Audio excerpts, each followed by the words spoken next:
Hey, welcome to another episode of the DIY Marketing School podcast. I'm your host and your marketing coach, Melanie Diane Howe. And in this episode, I'm going to share with you 3 strategies that's going to help you grow your audience organically in 2022. Let's do it.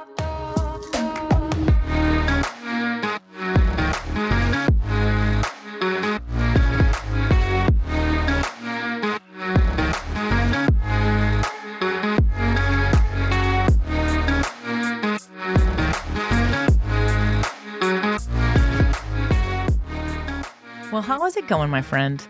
I want to come on and share with you some strategies that I want you to consider embracing, or maybe even just going deeper with when you are thinking about the next 6 to 12 months of your journey in your marketing, entrepreneurship, startup, whatever it is, side hustle, wherever you are. But my guess is if you're listening to this podcast that you are not someone who has 100,000 YouTube followers. You are not someone who is making $1 million a year in your business. That you might be somebody who is just getting started. Maybe you still only have 500 Instagram followers. Maybe you only have 50 YouTube followers. Maybe you have 5 YouTube followers. But you are somebody who is trying to build a business and build a name for yourself. And you want to grow. You want to get more customers. You want to get more clients. You want to get more people in the door. And you are using online marketing or learning about online marketing and how it can support these efforts and these goals of yours. And so the strategies that I'm going to share with you today are all around helping that scrappy entrepreneur, that small business owner, that side hustler, get some momentum and make some traction and get some good results without a lot of crazy, expensive ads or, extra crazy tech. These are things that anyone can be doing, but I am going to provide a couple of prerequisites. So a person who is trying to have a modern business in this day and age needs to have a social presence. They need to have online content. So what I mean by online content is more than just you are making posts. You're making Instagram posts, right? So the social media content very much supports your core content. And what core content is what an example would be a podcast, a regular live video show that you are doing regularly each week. It could be a YouTube channel where you are uploading videos regularly. It could even be a blog. I know that a lot of people are like, blogs? Do people still do that? Absolutely. And they can still be very effective. So, but what I mean by core content is it's something that is not just a social media post. In fact, social media really is meant to drive traffic to your core content. Your core content is meant to help educate people on what it is you do, help bring them along in their journey, get them ready to a place. They need to learn some things first before they're ready to maybe buy or they're ready for your services.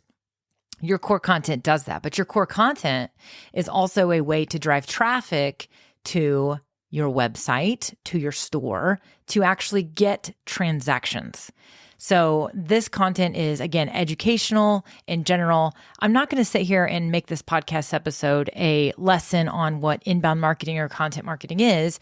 There's plenty of things out there for you, and maybe I can reserve that for a future episode. If you want me to do a future episode on that, do me a favor. Just hop over to Instagram and go to @MelanieDiane and shoot me a DM and tell me that you want me to do that episode, and I will. But for now, we're going to kind of hang out here and I'm going to talk about these strategies. I just wanted to make sure I provided a little bit of clarification that if you're not there yet, if you're not in a place where you are creating consistent core content, then we need to make sure that you have a focus in that direction. You have a goal to make that happen because it's very important. It's very critical in the success of your marketing. So these strategies that I'm going to provide to you they could be how you get started. I mean, if you're kind of struggling with ways to get going and make traction, they certainly could be. But they're also really intended for anyone that is in this place that is, again, ready to make some strides. And so, these are, again, as I mentioned, are kind of scrappy. And what I mean by scrappy is simply that they don't require anything majorly extra. They might require a little more of your time. They might require a little more planning. They might require a couple of different processes or systems so that you can be efficient, but anyone can do these things. So, that's why I like them. And I personally like these strategies because I find that the results are very organic. You get a big bang for your efforts. And I like strategies like that because especially for anyone who's just getting started or in the beginning stages, or even maybe you've been doing this for 10 years and you're just still kind of trying to get that momentum, get that traction where you want to go, these strategies are for you. Okay. They're really for anyone. It's just, I think that they fit really well for that person in that scrappy stage, which quite frankly, I'm not sure I'm ever going to stop being scrappy, just so you know. I personally think that I will always be a scrappy entrepreneur, and I really do enjoy it. I actually love kind of like finding the shortcuts, finding the ways to maximize something, take it to its limits, And so I kind of become known for that, taking an app and that's designed to do one thing and making it do something else, finding those little tricks and stuff. So I don't think I'll ever stop being that way. And quite frankly, I think it's a good trait. And so, I think all entrepreneurs have a level of scrappiness about them. It just depends on what phase you're in, right? So, okay. These strategies are going to help you get results. They're going to help you grow. They're going to help you get more followers. They're going to help you grow your audience and hopefully gain more clarity around the kind of content that people need from you. So let's get started. What do you say? Let's do it. Okay, now again, keep in mind that these strategies are going to support that core content, right? So if you have core content, you have a podcast, you got a YouTube channel, you've got a Facebook group and you're going live in there regularly and you've got core content out there, a blog even. So the first strategy is what I'm calling simply collaborations, all right? So collaborations look like maybe looking at some people who have a business or a service that is complementary to yours. Their level of expertise is complementary to yours. And so a great example would be, I have a really good friend, Crystal Profit. She's been on the podcast before. I've talked about her before. Her area where she really specializes is podcasting. And she's really great with podcast strategies, how to actually be, the recording techniques, the editing techniques, the, where you should be putting your podcast, all of that, right? She's great with content ideas. She's a marketer, right? But her area where she really spends time is helping people start, launch their podcast, but also how, they can take things to the next level and how their podcast can support them, how they can make money from podcasts, how they can find new opportunities through their podcast, right? She's all about the podcast. Even though I have a podcast and I can talk about some of the things that she talks about, I don't go deep with podcasting. But I go deep. Where I go deep is typically live video in videos. And she also has a regular live video show. She goes live all the time. And often, we will jump in and do some stuff together. And when I have my live video bootcamp course and my live video group coaching program, she often will be a guest, instructor in my program, and she'll do kind of like a bonus lesson or a bonus, live Q&A, and it's around podcasting. And I've done the same for her. And the reason why this works is because my audience, a lot of them they already have the gear to do videos. And, they basically have the gear to do podcasting because of it. And a lot of people that are, following me or trying to grow, their business, using video and live video, they should also be considering podcasting. And many of them do, and many of them are. And some of them even have dabbled in podcasting, but they need help. They still need more help. So it makes total sense for me to bring Crystal into this picture and do, this collaboration with her where I can be a guest in her program and she can be a guest in my program. Because, same thing with her. Her audience, they basically have the gear they need to start creating amazing live videos. And live video is a great way to support your podcast. I mean, it's one of the best ways, in my opinion, to drive traffic to your podcast. There's also a lot of ways that these two formats go together. You can repurpose a lot of content back and forth. You can record a video and then you can take that audio and turn it into a podcast. In fact, a lot of people are starting to do that. So it's a very natural peanut butter jelly combination kind of thing, and so that's an example of a collaboration where what they do really, really complements what I do. We're not competitors. Now, some people can learn how to do a podcast from me if they want. People can learn how to create live videos from Crystal if they want. There's, of course, going to be a little bit of overlap, but we're absolutely not what I would consider competitors.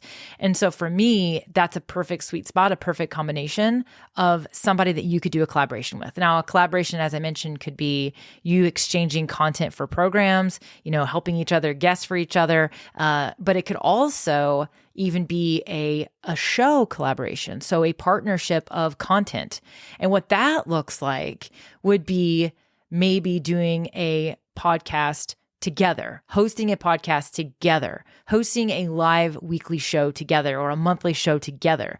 We're starting to see more and more of this. In fact, I think half of the podcasts I listen to now are actually there's more than one host. There are co-hosts, and there are multiple live shows that I like to subscribe to on YouTube where there are multiple people hosting the show. And that's different than having a guest. You're actually both hosting the show. And I really think that in 2022, we are going to see more and more collaborations because the technology is just making this easier, but also the consumer of content is becoming more accustomed to these types of shows.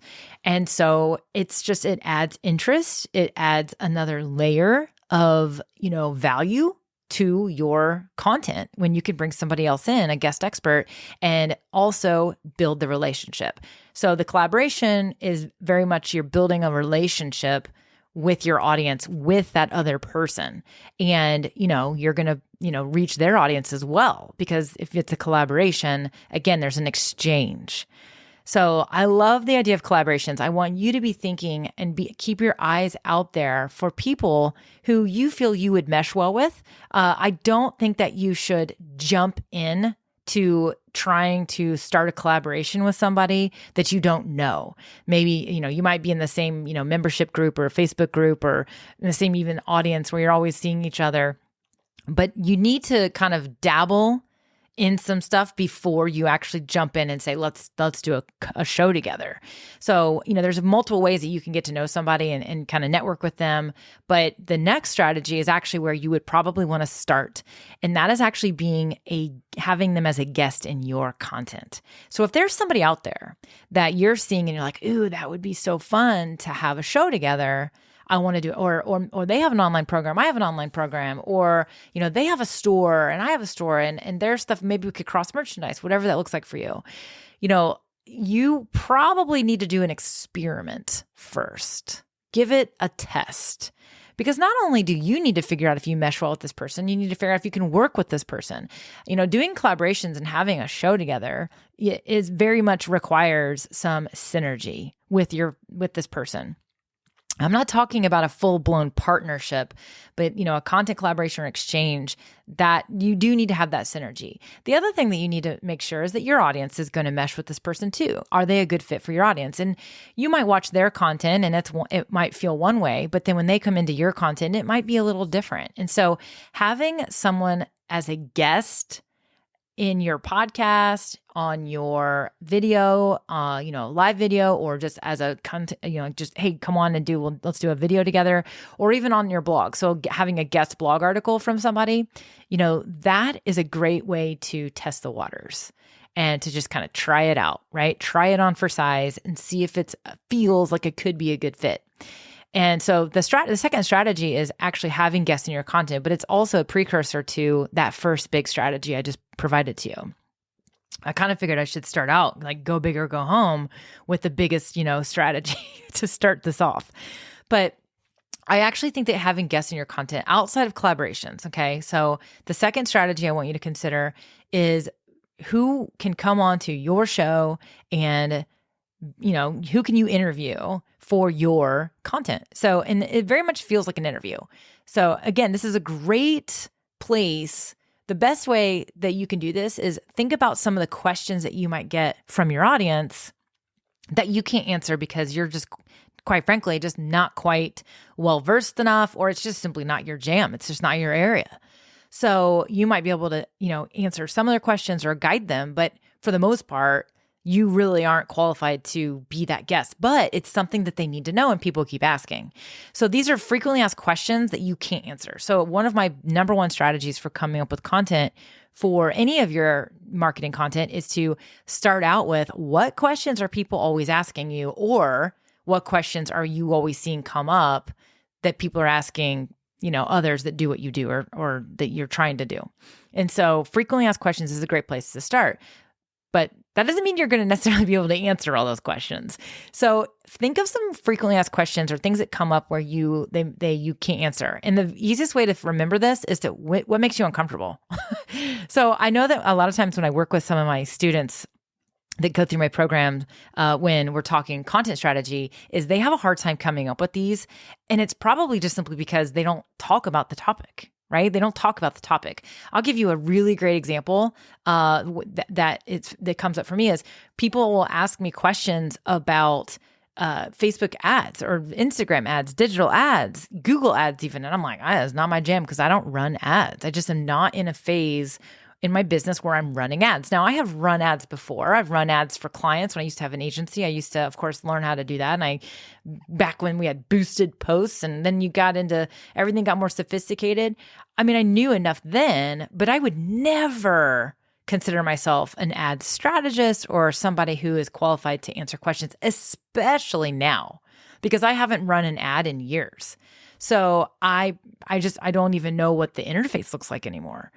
And so that's a question that comes up. People ask the question. And so naturally, I would bring someone on and let them be the expert and I would ask the questions that have come up before and format some of these questions ahead of time. But, if it's a live show, I'm going to let my audience ask this guest expert questions. Now, if it's a pre-recorded piece of content like a podcast, you're going to need to come up with those questions to ask your guest expert. Or ask them, hey, can you just send me a quick outline, 5 to 7 bullets about what you're going to cover. But then you also do need to be prepared to ask some questions that your audience is probably going to ask, right? So having guests is great. And the other option that you can do here is having a guest could be a customer, right? It could even be a customer or someone who's gone through your stuff before, has had results from your program or whatever it is you do, and let them shine and tell their story. So this is actually going to help your audience see themselves and see, maybe future pace them about the results they can get. So there's a lot of ideas about the kind of guests you can have in your show. But the reason why I like this strategy is because whenever it's adding variety, right? When your audience they love you, they are listening to you, but when there's somebody else that comes onto the show, it is going to add another extra level of interest, whether it be just simply someone's going to be scrolling and be like, oh, who's this person that, Mel's got on her video today. But the other thing is that you are just changing it up. You're adding more value because you're bringing more to the table. Like you're bringing new people to the table, but you are bringing more expertise, more information, more perspectives to the table. You're changing it up. And I think variety is good, especially if you are creating a lot of content and you're doing it consistently. So you're changing things up and you're just adding some extra flavor to the mix. The other bonus to this is that when you have a guest in your content, they are very likely to share your content. So you are now going to be exposed to their audience. So this is especially if somebody is, a subject matter expert in a complementary area, they probably have a YouTube channel. They probably have a podcast or whatever it is. They've got their own audience as well. Well, naturally, they're going to share this moment where they're on your show. Now, if they are a really significant influencer or thought leader, they may not. So this isn't guaranteed, but again, thinking about where you probably are in your adventure and in your business and in your marketing, it may not be that you're going to be having these really large, significant guests in your content. They might share it, but the point is that most people that are, at a different level than where you might be in this journey, they may not share your content, but they might. You never know. But anyone else that's at your level or even just above is probably going to be sharing that they were a guest in your content. So again, you're now getting in front of a whole nother audience that maybe you had no way of getting in front of. And it's only costing you having this person in your content, right? So it's not costing any money. You're not paying them to share it. You're not even having to do anything. You're just providing them with the information so that they can effectively share this content where they are. So this is a nice little fringe benefit to having a guest in your show, is that you're going to actually see an uptick in some of your organic reach. This has happened for me multiple times when I've had guests on my show. They, shared about it. They did a great job sharing about it. They may have even sent an email about it. And next thing you know, all of a sudden I have these new people coming into my, live streams or following me. And it's because they discovered me through that guest that I had on my show. So super awesome, great, nice way to get a little boost. Okay, so the third strategy is almost the same, but we're going to flip it. So instead of having a guest in your content, I want you to go find opportunities where you can be a guest in somebody else's content. So this is effective for many of the same things I just said. You are actually, you're getting exposure. You are literally getting to go have a spotlight in somebody's content in front of their audience. So you're basically going onto somebody else's stage. And this could be an audience that may overlap with yours, but it could also be a completely brand new audience that these people have never heard of you before. And so the opportunity for you to get new exposure is incredible. In fact, this is such a great strategy and it's super effective. This is what really truly helped me grow my YouTube channel to my first 1,000 followers in 2021, because I started out at the very end of 2020. I was a guest in a couple of shows, and all of a sudden I just started getting this influx of new followers and new audience members, and it kept going and kept going. And it was kind of like this beautiful snowball effect. And anytime I go onto somebody else's show, either a podcast or a video, I always see an uptick in the little chart of analytics. There's always a little peak right there. It's like, oh, what happened that week in the summer? Oh, that's when I was on so-and-so show. So I see it, not only I feel it and I see it like in the actual comments, but I also see it in the data and in the analytics. So I know it works. So here's the deal. If you're kind of new to creating content online, you may or may not get a lot of yeses when you go out there and start asking people to be on their show. There's actually, there are some methods to pitching. There are some methods to trying to be on other people's shows. There's some great ways to do it, and there are a lot of really bad ways to do it.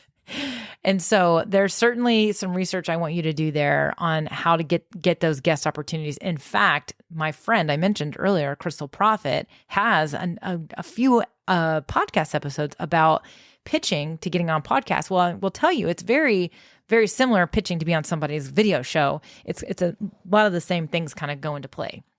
But one of the greatest and best ways to get that opportunity is to ask them to be on your show first. So again, especially if you're kind of new and you're growing and you're kind of trying to get somewhere, you go ask that person to be in your show. A lot of times when this happens, someone will say, well, you should come on my show too. Or they may not ask you at first, but they may ask you after the fact. And so thinking about who can come on your show, when you're thinking about this, maybe also be thinking about whose shows do you want to be on? So when you're picking a guest, you may have 5 options for a guest expert to come on. Well, look at their content, look at their stuff, and decide who has a show or who has some content where you would like to be in their content. And maybe it's all 5, I don't know, but pick the one that you want and go with that one first. Another great way to kind of get started with this whole guesting strategy is something that actually my friend Heather Sager calls the layups. Don't go for the 3-pointers or the half-court shots. Go to the layups. This is a sports analogy. So if you're not into sports or basketball, then maybe this means nothing to you. But the whole point is what's an easy win? What's an easy yes? And the greatest way to start with this, do you have some peers? Do you have friends that are in business? Do you have people you know? Relationships you've already established? Ask those people first, especially as you are just getting started. Because one of the first things that somebody's going to do when you say, hey, can I come on your show, is they're going to go check you out and they're going to go see what you're like as a guest. That's a natural thing. You're probably going to do the same thing. So they may not say yes if you don't have any experience. So if you're in this kind of phase where you don't have that experience yet, start with the people you know. Start with the people who you have relationships with or peers of yours, that you even if you just have a little miniature relationship with them, who is most likely to say yes to you? Try to find those people first and get going. And again, you will find momentum here. And so that's kind of my tip for you getting started with this whole guesting thing. Ask people to be a guest on your show. And then in exchange, maybe say, hey, it'd be great if I could come on your show too. And then of course, look for those opportunities or those people that are going to be an easy yes or an easy win. As my friend Heather Sager says, the layup shot, right? The easy one to get in, unless you're just not very athletic and they're all hard for you. I don't know, but that was an analogy, right? So what are the easy wins? Start there. Okay, so we talked about collaborations. We talked about having guests in your content, and then we talked about you being a guest in content as well. So those are all very similar. They are about multiple people doing things together, right? And I really do feel that in 2022, we're going to see more and more of this. And I really think this strategy is going to be effective all year long. So what I want you to be doing, what I want you to sit down and do as your action item is to actually sit down, and I want you to start writing down the names of people who you would want to have on your show or in your content. And then I want you to also be thinking about what are the topics that you could share about when you go pitch or say that you could be in someone else's show, because that is definitely one of the things. So be thinking about, let's actually back that up for a second. Let's not start with the people. I want you to actually start with the content. So what are those frequently asked questions that you find get asked that you can't answer? That's where you start. Then we find people who can fill that gap for you. But on the flip side, what kind of gap can you fill for somebody else? What are the 3 to 5 topics or things that you would be able to go talk about on somebody else's show, right? Because naturally, when you are collaborating or in these conversations, somebody's going to say, well, hey, I'd love to have you on my show. And you need to be ready to say, awesome, I would absolutely love it. So, I could talk about X, Y, Z, whatever. So rattle off those 3 to 5 ideas that you would be able to share about, and then let them pick what is the best fit for their audience. What you're going to find, this is going to be an effective strategy to taking the idea of you being in their content to it actually happening. I can't tell you how often these conversations start, but then they don't come to fruition. Meaning, you might have a conversation with somebody about being on their show, and it's just kind of like, yeah, that'd be great. Look, I got to have you on the show next year. I really would love to have you in my video, or But then if there's not that structured conversation around what that actually is going to be, a lot of times it just kind of gets forgotten, or it just, goes by the wayside. And so your natural process should absolutely be to be able to provide to that person, I would love to come on your podcast and I can talk about this, or that. This is what the audience will get out of it. This is who I love to help, whatever. It's kind of like, you're pitching yourself, but as a speaker. Literally. You are. And, if you go pitch yourself as a speaker to any conference or virtual summit or anything, they're going to need some basic information from you. They're going to need a bio, they're going to need the headshot, whatever. You're going to need to have that stuff prepared as well. But you also need to have those, what are those topics for you? What are your signature kind of things that you can share about? That's going to help that actually happen. And then of course, as I just mentioned, have that other stuff ready, because the process of you being a guest in somebody, you want it to be positive for them. So if you can have all of your, ducks in a row, everything organized, your headshot, your bio, your social links, and be able to provide that to them, I suggest you do it in a Google Doc and then put that Google Doc in a Google folder. And then I suggest you put a few marketing images in that folder as well, including a couple headshot options. And just being able to say, hey, here's a link to my stuff, that's going to make that person's job so much better. And that process of you being a guest, that much more positive, which means they're more likely to say yes to come on your show, or they're more likely to say yes to helping you in the future or referring you to other people for guest experiences. So be structured in how you're setting this up and be thoughtful about that process. So have those ideas ready, sit down, write down 5 to 10 topics that you're not really able to fulfill the need for your audience.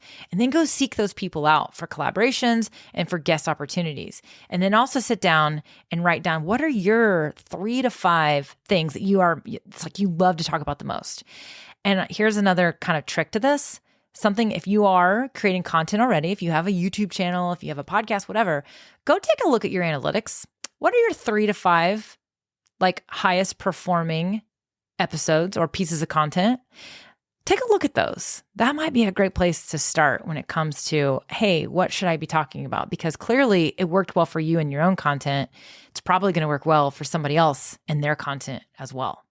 So those were the 3 strategies I wanted to share with you today on how I want you to be thinking about the next 6 to 12 months of your content. And regardless of where you are, if you're just getting started, you should be thinking about this.